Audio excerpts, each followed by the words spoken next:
Hello मेरे प्रिय श्रोताओं, पाठकों, सभी का स्वागत है। हम लोग आजकल प्रेमचंद जी की कुछ प्रसिद्ध कहानियाँ सुन रहे हैं। उसी सीरीज में आज मैं कथा सम्राट प्रेमचंद जी की द्वारा लिखित कहानी आखिरी मंजिल, बहुत ही प्रसिद्ध कहानी, प्रेम पर आधारित है। लेखक और रचनाकार प्रायः जो समाज में घटित होता है, उसके आसपास समाज में या उसके जीवन में कभी घटित हो जाता है, तो उन्हीं घटनाओं को आधार बना करके वो रचना करता है, कल्पनाओं मिश्रित करता है उसमें, और उसको सजीव बना करके, रोचक बनाकर पाठकों और श्रोताओं के सामने प्रस्तुत करता है। उसी तरह की कुछ कहानी ये है कि लेखक वहाँ जाता है जहाँ वो बहुत पहले जाया करता था, और वहाँ जब वो जाता है तो उसको अपनी यादों में जो पुरानी होती हैं उसमें वो डूबता चला जाता है, और उसी को आधार बना करके ये रचना प्रस्तुत की गई है। लेखक के मुंह से उस समय आह निकलता है और कहानी जो है आरंभ होती है यहीं से। तो चलिए लेखक के शब्दों में हम कहानी सुनते हैं। आज 3 साल गुजर गए। यही मकान, यही बाग है, यही गंगा का किनारा, यही संगमरमर का हौज, यही मैं हूँ और यही दरो दीवार। मगर इन चीज़ों से दिल पर कोई असर नहीं होता। वह नशा जो गंगा की सुहावनी और हवा के दिलकश झोंकों से दिल पर छा जाता था, उस नशे के लिए अब जी तरस जरस के रह जाता है। अब वह दिल नहीं रहा। वह युवती जो जिंदगी का सहारा थी, अब इस दुनिया में नहीं है। मोहिनी ने एक आकर्षक रूप पाया था। उसके सौंदर्य में एक आश्चर्यजनक बात थी, उसे प्यार करना मुश्किल था। वह पूजने योग्य थी। उसके चेहरे पर हमेशा एक बड़ी लुभावनी आत्मीयता की दीप्ति रहती थी। उसकी आंखें, जिनमें लाज और गंभीरता और पवित्रता का नशा था, प्रेम का स्रोत थी। उसकी एक एक चितवन, एक एक क्रिया, एक एक बात उसके हृदय की पवित्रता और सच्चाई का असर दिल पर पैदा करती थी। जब वह अपनी शर्मीली आंखों से मेरी ओर ताकती तो उसका आकर्षण और उसकी गर्मी मेरे दिल में एक ज्वार भाटा सा पैदा कर देती थी। उसकी आंखों में आत्मिक भावों की किरणें निकलती थी, मगर उसके होंठों से प्रेम की वाणी से परिचित था। उसने कभी इशारे से भी उस अथाह प्रेम को व्यक्त नहीं किया, जिसकी लहरों में वह खुद तिनके की तरह बह जाती थी। उसके प्रेम की कोई सीमा ना थी। वह प्रेम जिसका लक्ष्य मिलन था। प्रेम नहीं वासना है। मोहिनी का प्रेम वह प्रेम था जो मिलने में भी वियोग के मजे लेता है। मुझे खूब याद है, एक बार जब उसी हौज के किनारे चांदनी रात में मेरी प्रेम भरी बातों से विभोर होकर उसने कहा था, आह, वह आवाज़ अभी मेरे हृदय पर अंकित है। मिलन प्रेम का आदि है, अंत नहीं है। प्रेम की समस्या पर इससे ज़्यादा शानदार, इससे ज़्यादा ऊंचा ख्याल कभी मेरी नज़र में नहीं गुजरा। प्रेम, वह प्रेम जो चितवनों से पैदा होता है और वियोग में भी हरा भरा रहता है, वो वासना के एक झोंके को बर्दाश्त नहीं कर सकता। संभव है यह मेरी आत्मस्तुति हो, मगर वह प्रेम मेरी कमजोरियों की बावजूद मोहिनी मुझसे उसका एक कतरा भी मुझे बेसुध करने के लिए काफ़ी था। मेरा हृदय इतना विशाल न था। मुझे आश्चर्य होता था कि मुझ में वह कौन सा गुण है जिसने मोहिनी को मेरे प्रति बेवल कर दिया था। सौंदर्य और आचरण की पवित्रता, मर्दानगी का जौहर, यही गुण है जिन पर मोहब्बत नछावर होती है, मगर मैं इनमें से एक पर भी गर्व नहीं कर सकता था। शायद मेरी कमजोरियां ही उस प्रेम की तड़प का कारण थी। मोहिनी में वह अदाएं न थीं जिन पर रंगीली तबीयतें फिदा हो जाया करती हैं। तिरछी चितवन, रूप गर्व की मस्ती भरी हुई आंखें, दिल को मोह लेने वाली मुस्कुराहट, चंचल वाड़ी, इनमें से कोई भी चीज़ यहाँ न थी। मगर जिस तरह चांद की मध्यम सुहानी रोशनी में कभी कभी फुहारें पड़ने लगती थी, उसी तरह निश्चल प्रेम में उसके चेहरे पर एक मुस्कुराहट कौंध जाती और आंखें नम हो जाती। यह अदा न थी, सच्चे भाव की तस्वीर थी जो मेरे हृदय में पवित्र प्रेम की खलबली पैदा कर देती थी। मुझे याद है, शाम का वक्त था, दिन और रात गले मिल रहे थे, आसमान पर मतवाली घटाएं छाई हुई थी और मैं और मोहिनी के साथ उसी हौज के किनारे बैठा हुआ था। ठंडी ठंडी बयार और मस्त घटाएं हृदय के किसी कोने में सोते हुए प्रेम के भाव को जगा दिया करती थी। वह मतवालापन जो उस वक्त हमारे दिलों में छाया हुआ था, उस पर मैं हजारों होशमंदियों को कुर्बान कर सकता हूँ। ऐसा मालूम होता था कि उस मस्ती के आलम में हमारे दिल बेताब होकर आंखों से टपक पड़ेंगे। आज मोहिनी की जवान भी संयम की बेड़ियां मुक्त हो गई थी और उसकी प्रेम में डूबी हुई बातों से मेरी आत्मा को जीवन मिल रहा था। एकाएक मोहिनी ने चौंक कर गांव की तरफ देखा। हमारे दिलों की तरह उस वक्त गंगा भी उमड़ी हुई थी। पानी की उस उद्विग्न उठती गिरती सतह पर एक दिया बहता हुआ चला जाता था और उसका चमकता हुआ अक्स थिरकता और नाचता एक पुच्छल तारे की तरह पानी को आलोकित कर रहा था। आह, उस नन्ही सी जान की क्या बिसात थी। कागज के चंद पुर्जे, बांस की चंद तीलियां, मिट्टी के एक दिया की जैसे किसी की अतृप्त लालसाओं की समाधि थी, जिस पर किसी दुख बांटने वाले ने तरस खाकर एक दिया जला दिया था। मगर वह नन्ही सी जान, उसके अस्तित्व का कोई ठिकाना न था। उस अथाह सागर में उछलती हुई लहरों से टकराती, भंवरों के हिलोरे खाती, शोर करती हुई लहरों को रौंदती चली जाती थी। शायद जल देवियों ने उसकी निर्बलता पर तरस खाकर अपने अंचलों में छुपा लिया था। जब तक यह दिया झिलमिलाता और टिमटिमाता हमदर्द लहरों से झकोरे लेता दिखाई दिया। मोहिनी टकटकी लगाए खोई सी उसकी तरफ ताकती रही। जब वह आंख से ओझल हो गया तो वह बेचैनी से उठ खड़ी हुई और बोली, मैं किनारे पर जाकर उस दिए को देखूंगी। जिस तरह हलवाई की मनभावन पुकार सुनकर बच्चा घर से बाहर निकल पड़ता है और चाव भरी आंखों से देखता और अधीर आवाजों में पुकारता उस नेमत की थाल की तरफ दौड़ता है, उसी जोश और चाव के साथ मोहिनी नदी के किनारे चली। बाग से नदी की तक सीढ़ियां बनी हुई थी।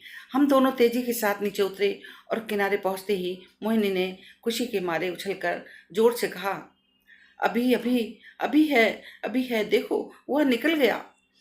वह बच्चों का सा उत्साह और उद्विग्न धीरता जो मोहिनी के चेहरे पर उस समय थी, मुझे कभी न भूलेगी। मेरे दिल में सवाल पैदा हुआ, उस दिए से ऐसा हार्दिक संबंध, ऐसी विह्वलता क्यों? मुझ जैसा कवित्व शून्य व्यक्ति उस पहेली को जरा भी ना बूझ सका। मेरे हृदय की आशंकाएं पैदा हुई मेरे हृदय में आशंकाएं पैदा हुई। अंधेरी रात में घटाएं उमड़ी, नदी बाढ़ पर हवा तेज। यहाँ इस वक्त ठहरना ठीक नहीं। मगर मोहिनी जब चाव भरे भूलेपन की तस्वीर उसी दिए की तरफ आंखें लगाए चुपचाप खड़ी थी और वह उदास दिया जो हिलता मचलता चला जाता था, न जाने कहाँ किस देश। मगर थोड़ी देर बाद वह दिया आंखों से ओझल हो गया। मोहिनी ने निराश भरे स्वर में पूछा, बुझ गया होगा? और इसके पहले मैं जवाब दूं, उस डोगी के पास चली गई जिस पर बैठकर हम कभी कभी नदी की सैरें किया करते थे, और प्यार से मेरे गले लिपट कर बोली, मैं उस दियो को देखने जाऊंगी। और वह कहाँ जा रहा है, किस देश को जा रहा है? यह कहते कहते मोहिनी ने नाव की रस्सी खोल दी। जिस तरह पेड़ों की डालियां तूफान के झोंके से झंकोले खाती हैं, उसी तरह वह डोंगी डांवाडोल हो रही थी। नदी का वह डरावना विस्तार, लहरों की वह भयानक छलांगे, पानी की वह गरजती हुई आवाज, इस खौफनाक अंधेरे में इस डोंगी का बेड़ा क्यों कर पार होगा? मेरा दिल बैठ गया। क्या उस अभागे की तलाश में यह किश्ती डूबेगी? मगर मोहिनी का दिल उस वक्त उसके बस में न था। उसी दिए की तरह उसका हृदय भावनाओं की विराट लहरों भरी गरजती हुई नदी में बहा जा रहा था। मतवाली घटाएं झुकती चली आती थीं कि जैसे नदी के गले मिलेंगी, और वह काली नदी यूं उठती थी जैसे बादलों को छू लेगी। डर के मारे आंखें मूंदी जाती थीं। हम तेजी के साथ उछलते, कगारों के गिरने की आवाज सुनते, काले काले पेड़ों को झूमना देखते चले जाते। आबादी पीछे छूट गई, देवताओं की बस्ती से भी आगे निकल गए। एकाएक मोहिनी चौंक कर उठ खड़ी हुई और बोली, अभी है, अभी है, देखो वो जा रहा है। मैंने आंख उठाकर देखा, वह दिया ज्यों का त्यों हिलता मचलता चला जाता था। उस दिए को देखते हम बहुत दूर निकल गए। मोहिनी ने यह राग अलापना शुरू किया, मैं साजन से मिलन चली। कैसा तड़पा देने वाला गीत था। मैं साजन से मिलन चली, और कैसी दर्द भरी रसीली आवाज। प्रेम और आंसुओं में डूबी हुई मोहक गीत में कल्पनाओं को जगाने की बड़ी शक्ति होती है। वह मनुष्य को भौतिक संसार से उठाकर कल्पना लोक में पहुंचा देता है। मेरे मन की आंखों में उस वक्त नदी की पुरशोर लहरें, नदी किनारे की झूमती हुई डालियां, सनसनाती हुई हवा, सबने जैसे रूप धर लिया और सब तेज कदम उठाए चली जाती थी अपने साजन से मिलने के लिए। उत्कंठा और प्रेम से झूमती हुई ये युवती की धुंधली सपने जैसे तस्वीर हवा में, लहरों में और पेड़ों के झुरमुटों में चली जाती दिखाई देती है और कहती थी साजन से मिलने के लिए। इस गीत के सारे दृश्य पर उत्कंठा का जादू फूंक दिया। मैं साजन से मिलन चली।